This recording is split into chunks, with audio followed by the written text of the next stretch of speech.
Hey everybody, it's your boy Davis over at confreaksandgeeks.com, and we have a special that I wanted to try out for the very first time. So since we can't go to the conventions and we can't meet some awesome people and stuff, I decided let's do it from a nice cozy place at home and talk to the people themselves directly. So if this catches on, we'll definitely do some more of these kind of formats of interviews and stuff. But definitely, if you do, just give us a thumbs up, a like, or a follow on our YouTube page, the CFG channel, and we may also be putting this as a podcast service as well. So definitely stay tuned in the near future. So I'd like to introduce a very awesome cosplayer that I met a long time ago over at Evo throughout the countless years. She's a great Street Fighter cosplayer and also a great person. I'd like you to meet PiggyNukka. How you doing? I'm doing good. How are you? I am doing awesome. Well, as much as you can be right now with the the pandemic and everything, but Yeah. yeah, yeah, no, it's just kind of a little stir crazy, but that's awesome. But I'm glad we're able to do this here. So, well, let's just get right into it. Let's tell us a little bit about yourself. Like, who is Piggy Nucka? For sure. Well, my real name is Nikki. I'm 30 years old. I live in Los Angeles. I'm a cosplayer, but professionally, I do motion graphics and compositing. So I do stuff for like ads, and I've done visual effects stuff for like movies and TV. I love cosplay, and I kind of have like a side hustle with that, but it's mostly a hobby. So. That's cool. Yeah. So it's and is there a story where you got the name Piggy Nucka from? Yes, so my name's Nikki. So, but like when you're playing video games, like that name is going to be used since it's so common. So I started swapping the vowels in my name for different things to see like what worked. And that was like never chosen when I was playing games. And I think I just was like, oh, it sounds cool. Like I like how this sounds. So that just became like to this day, it's the name I put in on like all video games I play. But the piggy actually came from, there's a game on GameCube called Cubivore Survival of the Fittest. Oh my Where, God, yes, I know that. yeah, I you play remember as this that. little cube and you rip off appendages off other cubes to like evolve, and like you have cube intercourse like in a bush and like produce offspring. But when you put your name in, it sticks piggy in the front of it. And I just thought it sounded really funny. Like me and my ex at the boyfriend at the time were just laughing hilariously at it, and we were like, "Ah, this works." And then I just started using it because I was like, "Ah, I'm a bit on the bigger side, and I just have really pink skin undertones, and pigs are cute, so it works out." That's awesome. It's kind of funny that you got that from that game because every time I thought about that game, I was like, man, this is like the story of a serial killer. What you're doing with, Yeah. with those cubed animals. It's like, oh, let's take appendages out and put it on yourself. But When it's all polygons, it's okay because it's not so graphic. that is very true. That's awesome. And how long have you been cosplaying? About 16 years now. So I started in Oh man. 2004. So Oh my gosh. You've been so have you been doing the con scene for that long too? Like during that same time period? yeah, actually, I think it might be 15 years because my first con was in 2004, but my first cosplay I think was in 2005. So Oh, okay. So you were like opened your eyes on the con scene, then all of a sudden you're like, yeah, I want to be a part of this, and you yeah. decided to do your thing. Oh, that's awesome. What was your first con? So I'm originally from Oregon, and so there's this convention there. It's our own. At the time, it was our only anime convention. It's the biggest one there, called KomoriCon. Uh, and I lived in Central Oregon, so I wasn't even like in Portland at the time. I was in the middle in this small. I lived on a farm, so I had never seen like cosplay before. And some of my friends had gone, and they're like, "It's so cool! Like you gotta go." And I went. I was like, "Oh my god, I gotta do this! I gotta come every time now." Wow, that is even like for 2000, you said 2004, 2005. Yeah, So during that time, like even like I mean, I'm pretty sure Oregon's pretty rural, right? Like there's yeah. not a lot of yeah, it's I can only imagine the kind of like how did cosplay itself kind of reach you to that kind of situation to be like, yeah, I need to go and check this all out, congregate. Yeah, so Portland, Oregon is like, which is where the convention was held, is pretty big.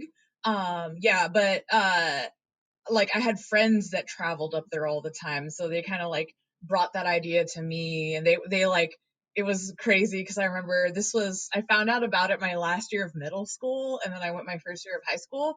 But I remember my friends like came to school in their Naruto costumes, and I was like, whoa, what's this? Is this a thing? It's not Halloween. And they're like, we learned about cosplay at KamoriCon. You should go. And yeah, then it just like opened my eyes to, I didn't even, Halloween's always been my favorite holiday because my birthday's in October and I'm a big horror buff. And but so I've always loved dressing up, and knowing that I can dress up all year round was such like a cool idea to me. So I was like, it's like I can just imagine the situation. You're like, wait a minute, you could dress up even after Halloween. You can actually do this, and we'll be totally fine with it. It's like, okay, I'm sold. Man, that's so cool. That's cool. That's cool to hear. And what was your earliest cosplay that you remember that you've ever done? my first cosplay my mom made for me, it was Ruby Moon from Cardcapture Sakura, which is like there's the first half with Sakura, and then later they introduced this other kid named Errol, and he basically has like alter egos to Hero, and then the angel guy whose name I forgot, and there's this butterfly lady, and so she's like in a dress with like pink hair, and I had a Party City wig because there wasn't even a party city in the town that I grew up in. There was just this weird tourist trap that had a costume shop attached to it. It was this place called the Funny Farm, and I that was all they had were like Party City wigs. So my mom got me this like thin ass pink wig that just looked awful. Oh my god, I wish there was a photo of that. I I would have love to one. I see. have one. Oh, I would love to see that. I will shoot it to you. Cause you know it's funny because like you're old enough at this point because like I started going to conventions like in '02, and like my very first con was like A-Con, and like the climate, because how big anime and comic and all these different kinds of conventions have changed so drastically now to what I remember it like in the early 2000s is like night and day difference. It's like Yeah. you could only work with what you had, and you basically MacGyvered your way to get to get what you were wanting. So like so I can just imagine just cosplaying like that. It's just must have been like a trek to just do, you know. Definitely. I do a lot of wig styling, so I like to, Mhm. and I host panels at conventions now for wig styling, and I like to bring up like how difficult it was to find wigs back then, and the websites that, after I got more into it, the websites that were available, and having to order things from Japan, but post not being great, so like waiting months Mm. to get your wigs Oh and my things like that. Oh my god, yeah. I bet I bet you the same thing was like for like contacts, all these like circular lenses, all this nonsense that had that like the drama that you had to deal with just for that. And you said you did wig design too? Like just curious, like what was the hardest one, like what kind of like what was the hardest kind of wigs did you ever make? Oh gosh, so my I've done commissions and stuff like that. So I think Mhm. commission wise, the hardest was I made a Peridot wig for somebody from Steven Universe, Oh my and god. I'm very proud of that wig. That is the one wig I can say I made entirely from scratch. I carved foam, like a foam helmet essentially, and then I Mhm. layered hair on top of it, and I want to say that it's one of the better ones I've seen, not to like gas myself up or anything, but uh, and then You're not oh sorry. Oh, there's like so you're not saying you're a big deal, but you're a big deal. Essentially. I was like, that was such a hard one, and I was just like, yes, I did it. It looks the way I want it to look. And then the hardest wig I've done for myself was I cosplayed Philia from Skullgirls, and Oh my god. I did the whole shebang, including I made her her hair tentacles, and I made them so they're covered in hair. And I had Wow. this whole. It took me. I went through a lot of iterations of that, and I could only work on cosplay on my breaks during college. So that cosplay took me like a year to complete because I kept going through like, okay, how am I going to do this part? How am I going to do this part? And yeah, eventually I got it done, and I was really happy because like the first time I wore it all complete was at an anime expo where they were doing Skullgirls panels, and Alex Ahad was there, so I got to like go to his booth, and he drew me a little picture and wrote, "You're the best Philia," and I cried when I walked away. Man, it was the wig. Was that wig kind of? You said you made it like look like tentacles and stuff. Like so, it was looking like it was. Was it like in freeze framed like action while you were moving, or? So what I did was the because Philly's hair is like, I know it's all like moving all the time, but there's like she has normal hair, and but then Mhm. she has these two like spiky tentacles that kind of like come up from the sides. So I basically had to rip off all the hair off the back of the wig because Samson's back there, the face that's on the back of her head. So I like built that up out of foam, covered that with hair, and I had put teeth on it, and he had like Oh my eyeballs god. with like inset into the wig, and then for the back of the wig like was like a normal like straight long wig, but I had for the tentacles I carved them out of foam, covered them in hair, and then they had wires sticking out of the top, and I had a harness on my back because they were a bit heavy, and I knew that throughout the day it was going to pull the wig off my head because they were really big. They were probably like the size of my arm, like but Mm. curled. And yeah, I had this harness on my back where you kind of like slip them in, and basically the normal hair covered it. The things you do for cosplay, I swear.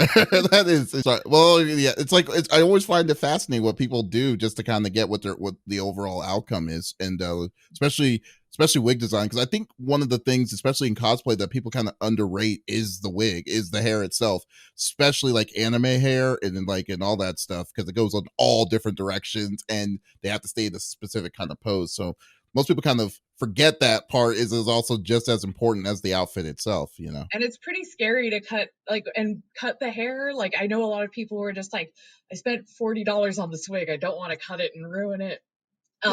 So, and I like understand that. The only reason I got into it was because I wanted to do a cosplay, and I asked for a commission and saw how much those commissions cost. So I'm like, I don't have that kind of money. Better teach myself. Yeah, that's exactly the mentality that you have to have sometimes, man. That's crazy. Okay, so like and I mean I usually see you like at Evo tournaments, you know, cosplaying it up most of the times, and that's actually how I first met you. It was actually funny because I was looking in my old photo. We have a gigantic archive of random photos, and then I was like, wait, I remember you when I saw you last year when you cosplay, and I was like, oh man, it's like I met her 2 years ago. I was so surprised I saw that. So I was like, okay, cool. And then it's like, so how long have you been attending Evo, and when you go, do you usually participate in the tournaments itself? So I'm a spectator because I love fighting games, but I'm not good at them, and I just don't have the confidence. But I've been going since 2014. It wasn't until around that time that I started attending conventions outside of Oregon and actually Mhm. traveling. So my first Evo, I actually drove in a car with my FGC buddies from Portland. We drove all the way from there to Las Vegas. It was about a 16-hour drive. That's Air conditioner insane. was broken, so that was a What? trip. You couldn't rent a car, y'all. You could just say let's put some money in to rent a car or something. I You didn't went with a know broken until we AC. started driving. I was like, "Oh, it's pretty hot, guys. Maybe we should turn on the AC." They're like, "Whoops, we don't have any." You're like AC. What's that? Oh my god, you are a trooper. My rule of thumb is anything higher than 6 hours, I'm flying. Uh, I'm done. I'm done at that point. I don't care. My god, 16 hours and back. So you had to do 32 hours on the road. yeah. Oh, with how many people were in the car? Going there were five, and on the way back there were four. Oh, So that is terrible. That it is that. memories. The worst part about that was coming in was okay because I ended up like back back then I just none of us had good cell service, and we were like going through like these deserts, so our Google Maps kept dropping, and so we ended up getting like a mildly lost and taking back roads, but we kept going through all these farms and the sprinklers were running, and so I was like, oh, it's so nice getting this mist, like this isn't so bad. I thought it was gonna be horrible. And then on the way back we went like the straight way back to Oregon, and it was on a Monday because you always want to stay for finals on Sunday, Right, of course. and there was road construction going on, and they just stopped traffic in the middle of a desert. And it was Oh. actually hotter in the car than it was outside, so we stood outside of the car. Oh my god, Jesus! Oh, this is terrible, man. You are a trooper. I will say that. Oh my god, I fly no. every well, since I moved to California, it's a little easier. But after that, I flew every year. I would like that would be the reason why I had a bad experience at AX one year and I was like, okay, I'm never coming there again because of this. That kind of ride would be like, okay, I'm done with I'm done with Evo driving the Evo. But that's cool, man. Oh, okay. So and I think do you attend any other kind of tournaments or is it just Evo specifically that you go to, like CES, Uh, Final Bout, CEO? actually haven't really gone to any conventions outside of the West Coast, but I have gone Hmm. to West Coast Warzone. Is that the one? Hmm. Yeah, I've been to I that one. believe so, yes. I went to that one once. I only moved to LA about a year ago, so Mm. I haven't really been in close proximity to things. But now that I am, I get here and then like I guess I've been here for a year and a half, but half of this year has been in quarantine. Oh So god, yeah. It's like welcome to LA, stay in your house. Jeez. Oh my god. All right, and I think one of my favorite things I saw last year at Evo was when you and Ashley Riot cosplayed Armika and Yamato Nadeshiko. Because I'm an Armika fan. I love playing playing her most yeah, of the time. Yeah, so like, and I know that Ashley is like in the Midwest and you are in the West Coast, and I was wondering, like, was it challenging to be on the same page when y'all decided, yeah, we're going to cosplay as a group, and because I've heard so many horror stories of like group cosplaying and stuff, like, so was the distance kind of hard to kind of to collaborate with, or what? um, overall, no, because Armika and Nadeshko's like costumes are so different. You don't really have Hmm. to make them match really at all. Hmm. It's just kind of like, Hmm. and it's wrestling, so like they Hmm. always go like ape shit. Oh, I'm sorry, I don't know if I can curse on here. That's fine. uh, but they always go kind of like over the top with wrestling outfits. So whatever we did worked. The biggest problem we had was we'd been planning to do this for about 3 years before we actually did it, and it would be I'd buy stuff and then Ashley is like, oh, I can't make it to Evo, or like, oh, I can't afford to make Armika, and I'm like, oh, it's okay. And then the next time we'd be together, it'd be like, I would be like, oh, I can't afford to get the rest of the stuff for Nadeshko. Maybe next time. So it's like you have to be like it has to be in sync, like simpatico, like completely to for the right times, like of like real life. I mean, Yeah. essentially. And I'm Okay. sure it would have been even more difficult if we had to like match things. I've done cosplay groups where it's like everybody's coats have to look the same, and that gets. Mm. I don't know how you can do that over distance unless one person's making everything. So Yeah, it's funny, like, because it's funny you mentioned that, because like, I've talked to people like Sparkle Pipsy, and there was oh, I a love her. yeah, and Maya Elena, she's like they are like love life, for life kind of people. And I've always Yeah, asked them because I'm like, there is no way like y'all like there's like y'all doing groups of like eight, like groups of eight, 10, and y'all all match. Like, what do y'all do? There like that must be a nightmare to just like collaborate. It's like, okay, we're gonna do this specific outfit at ALA this year. It's like, okay, go. I'm just like, nah, I can't. I just can't even imagine the information that you have to go with one another with that kind of thing.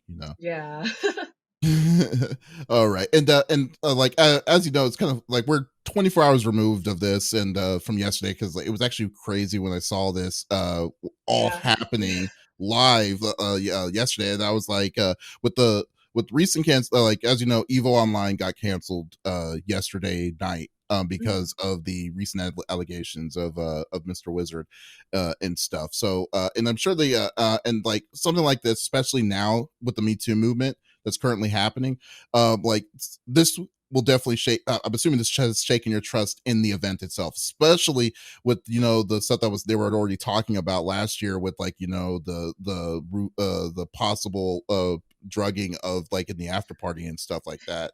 So Definitely. yeah, so like I was wondering, like, if Evo does come back next year, is and they obviously remove the people in power that that cause it to make it feel like dangerous or toxic or unsafe for anybody, uh that cause it to shake your trust itself, would that be enough for you to attend again? Or if not, is there anything, what would they need to do to kind of gain your trust to go back to that event?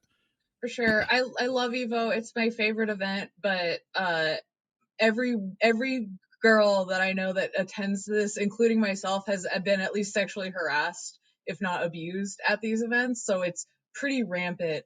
I'm glad that Mr. Wizard is not a part of this anymore and they're detaching from him. But I think more so, like I probably wouldn't go unless there was a big reform of the code of conduct, which thankfully I've been seeing that like a lot of people in the FGC are talking about that. Even I keep very close contact with my friends still in Portland, and Hmm. one of my friends who's very involved there, they said they're trying to make sure they're reforming all their local games and stuff and tournaments to make sure that minority people, be it LGBTQ, women, POC, like everybody's feeling welcome at these things. So Hmm. I do feel confident that there's going to be a change, and I hope that it's enough that myself and other people who have been hurt in these instances can feel comfortable and safe at these events again, because they're really fun, and it's a real big bummer that that's something we have to worry about while we're there. Yeah, it's like it's kind of sucked. Yeah, you basically have to leave like one eye open just to make sure everything is straight, and it's like yeah, and it's and just with these crazy out with these with the stuff that's coming out coming out and stuff like that. Well, I mean, the one thing I will respect Mr. Wizard, and don't get me wrong, I'm not giving him a pass on this, is the fact that he apologized on it. Like it wasn't like a circus of if he did he or did he not. It was pretty straightforward that he owned up to whatever happened to it. But but at the same time, I like to say that Evo has to do a lot of major changes at this point in time, because I mean it's not just like people's community itself, but that's also kind of proving that to the partners that they have for the companies that put their money in on this. I mean, shoot, I mean, just recently they're with ESPN, for crying out loud. Now it's just like, I mean, they have to like, I don't know. Like I was kind of on the fence on that when I saw that too, and I'm like, ah, man, I don't know. We got like they got some work to do, so I'm keeping a really good eye on that for this next like year or so. For sure. With them, yeah. I think that this is happening with a lot of nerd communities right now, because I know that this happened in like just recently in streaming, which I think was what promoted people to come out with their allegations for how they were abused in these situations. And I'm really hoping, because this has been a problem over not just the FGC, but anime conventions, working situations, Twitch, and all that stuff. And it feels like it's been this festering wound that is just never taken care of. And now, because we're all inside and need to focus on this, and people are finally like taking it seriously, it's like we're cleaning out the infection, and hopefully we can all come and it'll be healed over. And obviously there's still going to be instances, but it's not going to be so rampant that everybody needs to be so worried all the time. Yeah, that's very true. So, well, we'll see. We'll see how this definitely goes, like, and like I said, I'm familiar with most of your like cosplays and Street Fighter that you've done. I know you've done like another Chico, as well as like some Street Fighter 4 characters, and I know the big one. I think your main one is Chun Li. The different kinds of versions of Chun Li, I love Chun but Li. like who do you have like a favorite SF character, and why? And I think you pretty much answered it just Yes, now. Chun Li, 100%. I actually have kind of a heartwarming story as to why. Hmm. Um, I've always like dabbled in like older fighting games. Like I was never like competitive, but I mean I love Hmm. Darkstalkers, I love Street Fighter, I love King of Fighters, um, and I was at I always liked Chun Li, but I guess like I was just always like, oh, she's really cool. But I collect like anime figurines and gashapon. I have a ton of them. I've been Hmm. slowly trying to get rid of ones I don't really need to make rooms for ones that I really want. But I still to this day buy blind boxes of little Oh characters. wow. And Hmm. I remember I went to this comic shop and they had a Marvel vs. Capcom 2 blind box, and I really like Felicia from Darkstalkers because I have a childhood story of her from the horrible American cartoon they made. Oh Um, god, yes. USA. Oh no. but I wanted Felicia, and I got Chun Li instead. And Mhm. I'm I've always been a bigger on the thicker side of things. My family's Ukrainian, and everybody's always we just have bigger bones, just and Mhm. also just like weight gain over time and stuff like that. But I've always struggled with being made fun of for how big my legs were, because my even my Mhm. calves are like 17.5 inches wide, so I've just always been made fun of for how big my legs are. But I had this figurine of Chun Li, and she had these big legs, and she was so pretty and girly, and I was just like, oh, girls can have big legs too and still be pretty. And so I had that gash upon like on my desk like for so long. I still have it. Mhm. And I would just anytime I feel bad, I'd look at it. And I'm like, if Chun Li can look pretty, I can too. That's cool. So you found like just a character that you just basically related immediately with. Mhm.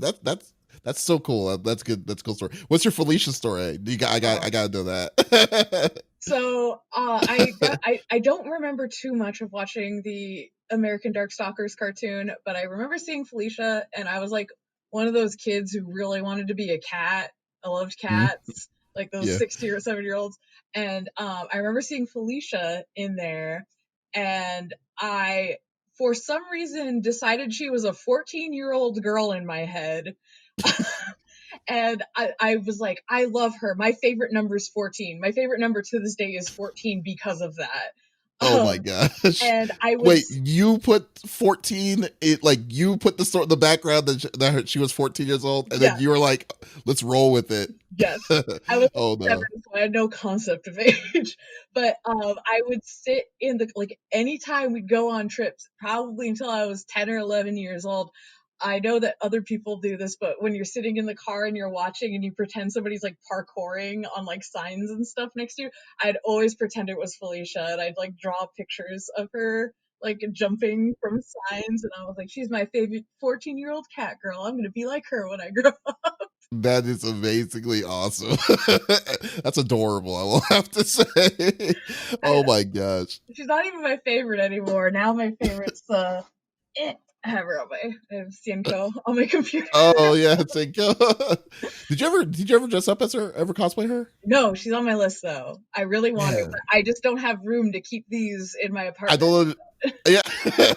I'm like, oh man, that's like I don't know. Like I would love to see a cosplayer who can have multiple ones, like, because she has a lot of stuff in those Oh in the yeah. sleeves. It's like you just see have a mace ball just randomly just coming down. That'd be kind of funny to see. I think you can Oh do the man. mace ball because it could be really light, but definitely whenever I Mhm. do this, I want to make it so the claws are posable. I've been thinking about how I can do that. Like I'm thinking about having like Velcro on it so I can like pull it Mhm. up and stick it because she can like individually use her claws. Retract them. Oh, Yeah. I didn't know that. Oh, Yeah. I thought they were just tiger claws. Oh, I didn't know they were. I thought they were Yeah, just because she has simple that tiger that claws. one move, like I think in MVC 3, it might be in the other ones too, but where she like puts her like hand up and it's just like one claw's up and the other two are down. So Oh, I didn't know that. Okay, that's cool. All right, and do you have a do you have any kind of specific process on deciding like what cosplay you're going to do next? yeah, so like every cosplayer, I'm sure, I watch things and then I just collect a list of I like these characters. But from there, it's a combination of a few things. I think the first thing I focus on is what I would look good in, which I know you can cosplay anything you want, but there's still like obviously there's different body types, so different like cuts of things or colors even look better on certain people than others. Like I'm not very good in white unless there's like something to detract from this giant block of white on the costume. So I think of that first, and then following that is usually what are my friends doing, because cosplaying with friends is so much better than cosplaying by yourself. And then after that it's kind of just like what am I into, like what am I most interested in at the time, or what do I have like a strong connection with and just like got back into or something like that. So Oh, okay, that's pretty cool. Yeah, definitely. And I'm mostly familiar with like you cosplaying as characters from gaming. Mostly because I loved your Kirby dress that you did, and yeah. then the picture of the cake and everything. I was just like, oh, this is freaking hilarious. I love it. Do you pull inspirations from other outlets like anime, cartoons, comic books, or anything like that Of as well? course. Yeah, I probably say the thing I'm most interested in is anime. I've definitely cosplayed more gaming characters though. But yeah, anime, comics, cartoons. I went to school for animation, so I've always been super into just animation in general. And then even I've done a few original character costumes, which is getting more popular now. I'm seeing so like Kirby was an original, even though it's not an original character, that's a design I made up myself. Yeah, so like a custom design that you put your own flair to. Yeah. Yeah, it's it's very cool. I love when people do that. That's great. And what are some of the most difficult things that you ever like had to overcome when working on your cosplay? The most difficult thing is honestly that like I'm a perfectionist. So when I make these costumes, I want them to be absolutely perfect. And a lot of the times you have to rush things before a convention because you're like, oh, get in on the plane, got to throw this together so it fits in my suitcase. And my issue is that I always come back to it and I go, I'm gonna make it better this time. So there's been times where I like I'm just gonna fix this one thing and I end up remaking the entire costume. And there are multiple costumes I have made 3 or 4 times because I'm like, it's gonna be better this time. Are you the kind of person that brings like their sewing machine to the hotel with them, Yes, or I used oh to have no? a really I've been so much better about it, but definitely in my I feel like what's my cosplaying prime when I was going to like a lot of conventions and making like 2 or 3 costumes per convention.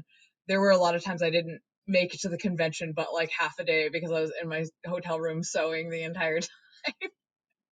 What is up with that? I never really understand that. Like, because like I have so many friends that do the same thing, and then they're like, the mentality, and it's maybe I'm just being generalistic when they about cosplayers, but like the mentality of it, it's like, oh, don't worry, all I need to do is just one stitch, and I'll bring the sewing machine with me, and then that's it, and then we'll be good, and then I'll be good. We'll be at the convention. Then like 5 hours later, it's like they're still it's still going at it. I mean, like, what? Why is it that mentality about about I it? I definitely have this issue in like pretty much every asset of my life where I underestimate the time that's going into this. And also, I, in a lot of things, specifically sewing, I don't do well if I go fast. Like I'm a very slow and meticulous person, which and that's when I shine. So when I'm a lot of the times I'll go like, yeah, I just need to do this stitch, and then I'll sit there and I'll go, this other stitch isn't straight. I've got my sewing machine here anyways. Let me rip it out and sew it.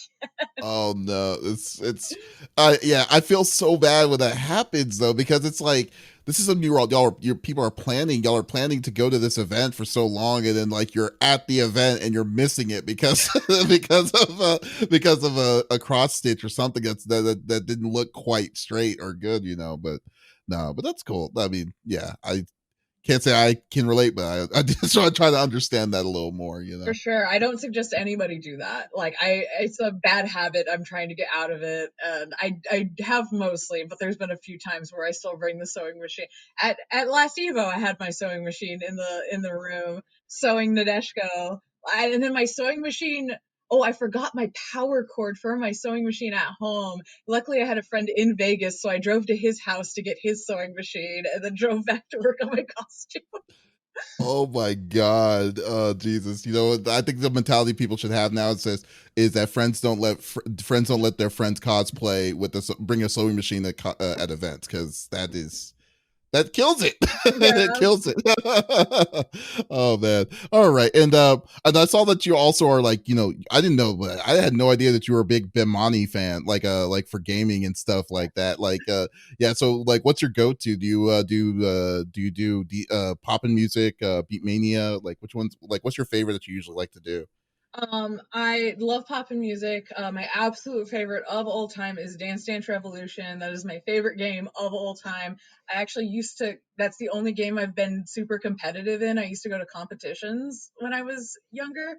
I was actually, I don't know how legit this was, but I was crowned by our little community as best girl in Oregon for like 4 years or so. Yeah, so when I was at my prime, I definitely could beat every song on the game. I was SDGing songs, which is single digit grading. I was like, I never triple A'd things, but I was constantly double A'ing things and really pushing myself. And then college ruined all of that. Then the wall. There's the wall. Yeah, but then again, I've always like with DDR, I've always kind of hit that wall. Like there's a certain age I feel like you have to be like when you're playing DDR, and then once you hit that age, that like the age cut, you shouldn't be playing that anymore. I mean, More I for me. still play regularly. I gift a gift from God. My best friend and I actually met because of Dance Dance Revolution, and he got a metal pad recently, and I was like, I'm so jealous. And he's like, I just got it off Craigslist. Look at Craigslist and Facebook Marketplace right when quarantine started, and I went on Facebook Marketplace, and somebody was just getting rid of it's not a good metal DDR pad, but it's a metal DDR pad for free. They were just giving it away. So my best friend lives in Seattle, and I like sent him my control box for my DDR, and he sent me back just this other thing with wires, and we were just like on video chat, and he's like, okay, attach this wire here, plug it into your computer, see if the arrows work. And we got it working, so I'm playing again. And even before that, I was there's been a lot of remote tournaments happening now with Dance Dance Revolution, and like female only leagues and stuff like that, which is awesome. So I was even participating in things like that. But with the level DDR is now, I'm just like, dude, I just want to get back to where I was. I don't need to beat every song anymore. These are getting a little crazy. Crazy. Man, technology is a fun thing. Jeez. Okay. And do you have a specific a dream cosplay? Or something that you're what's like something that you're knowing you're wanting to do, but it might be like, price, like, or physics or anything like that that's holding you off to doing it? Yeah, it's actually time more than anything. I just because I want it to be absolutely perfect. There's an anime I really like that people either haven't heard of or hate, and it's called Boogie Pop Phantom. It came out Oh in God, yes, I know Boogie Pop fandom. oh bless Yeah, you. with the Uh, with the with the dude with the crazy hat and stuff. Oh man. yeah, Boogie. I want to cosplay Boogie Pop really bad, and I want to do the whole thing because Toka, if you haven't seen the anime, Toka, I know you have, but if anybody listening, it's basically this girl has a split personality that kind of fights supernatural things. So I want to make Toka's school uniform, and then I want to do Boogie Pop's cape and have the big yin yang ribbon and things like that. So that shaped my taste in anime, and I just like that's just my dream. I want to show some props to what made me who I am today. That series is pretty tight. I think it's really underrated, in my opinion. It's like a very good psychological anime series. If you haven't heard, there's actually they released a new one at the beginning of 2019 because it was the 20th Hmm. anniversary of the light novels, and it's very very good. Oh, it Um, is? it Okay. is extremely good. I could go on about Boogie Pop, but I won't. But I will say Boogie Pop Phantom is actually not technically part of the novels. It was something that the studio that made it took ideas from the novels, and it's actually its own standalone story and isn't canon to the series. But Boogie Pop and Others, which is the new anime, is actually completely canon to the story and covers like 5 of the light novels, which there's about like 28 light novels. It's extremely long running. So, So it's kind of like what they did with FMA and FMA Brotherhood. yeah. Essentially, it's like made stuff up and then they went one with the regular manga series. Yeah, that makes sense. That's cool. And last question. I know that the pandemic has put a stain like on your 2020 plans of to cosplay this year. But would you say because you are forced to spend more time at home, have you been like productive on creating something new on cosplay, or has it just has the list just slowly been increasing? Like because now you have more time to watch a series, they're like, oh my god, I gotta play, I gotta do this one and jot it down. Yeah, I actually, unfortunately, at the beginning of the pandemic, I was kind of in a low place, so I wasn't doing anything, including watching stuff. But now that I'm on an upswing, I'm actually starting, even though I have added like a few cosplays, I'm actually working on stuff now. So, and I'm actually pretty determined because there's no conventions for the rest of the year. I want to have 2 or 3 cosplays done by the end of it that I'm like, well, these are ready for con, and they're just ready, and I'm not rushing before, and I can kind of create like a nice a nice buffer of making Yeah. costumes. Yeah, just take advantage of that buffer. I will definitely say, and don't bring your sewing machine No to more. the convention. Yes, that'll be my rule of thumb right there for y'all. Okay, cool.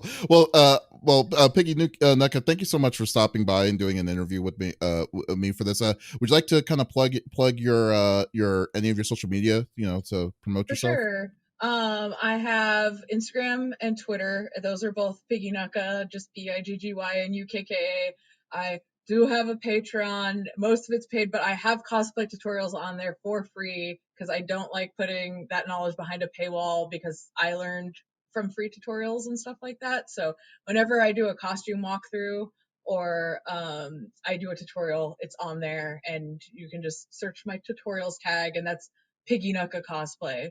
So that's about all I keep updated. So Awesome, great. Well, thank you so much for stopping by. I really appreciate the opportunity. yeah, no problem. Thanks for having me. Yes, thank you. And once again, you can definitely check out the video here of these of our interviews here on the CFG channel on YouTube. So definitely give us a like, follow, or comment on that, or go to our main website confreaksandgeeks.com, and you'll be able to also check out some more of this as well as other awesome content. So this is Davis signing off, and y'all take it easy.